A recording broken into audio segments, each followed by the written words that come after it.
Gravity and friction is the reason we can walk,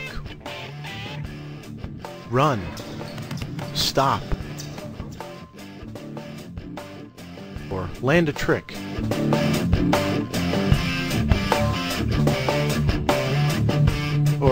Or not.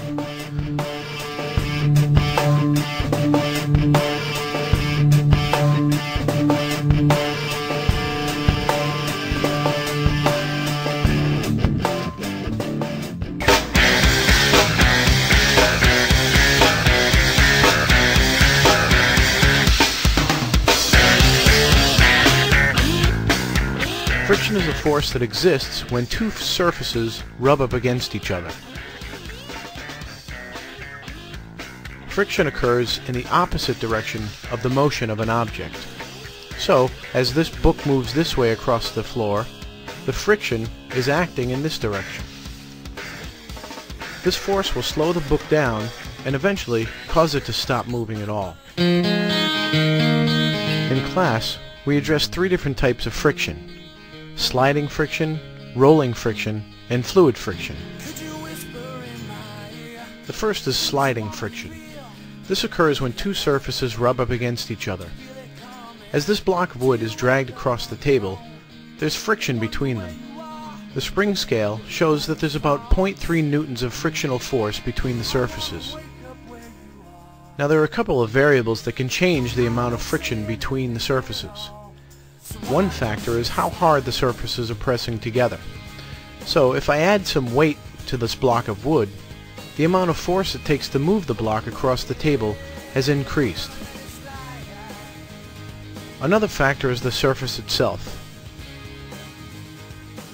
If the surface is rougher, the amount of friction increases too. See how much more force it takes to move this block across the grip tape on this skateboard. If we add weight to the block, the force needed to overcome the friction increases even more. I won't say anything at all, so why don't you slide? Keep on rolling, baby. You know what time it is. Another type of friction is called rolling friction. Rolling friction occurs when one surface rolls over another. This type of friction still causes the moving object to slow down and eventually stop, like in sliding friction. However, the amount of friction between the surfaces is much less than in sliding friction. Look how the spring scale isn't even sensitive enough to register the amount of force needed to overcome the rolling friction that occurs between the table and the batteries and this block of wood.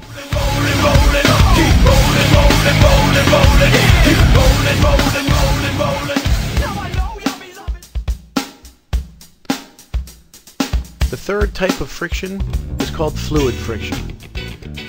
This type of friction occurs when a surface is in contact with a fluid. This block moves through the water with very little effort. But if the force pulling the object stops, the object slows down and eventually stops, just like with the other types of friction. Fluid friction exists in many forms, like in lubricants, in motors, and other places. It's not easy. There's so many rules and I'm constraining what I want to do. And now I am perceived. Is it me? Is it society? Or will I ever know? And even if I found out, would I like it? But memories withdraw. Shall I say praise and stand up to acceptance brings maturity? Is that too late to be made? Another example of fluid friction exists when objects move up against gases. How many times have you done this? When Mr. Cicerone's hand is parallel with the ground, there's only a little bit of surface area being pushed through the air. When the angle of his hand is changed, the friction is increased as well, and it pushes his arm and hand back. This is called air resistance. The more surface area an object has, the more affected it is by air resistance. These two pieces of paper have the same mass.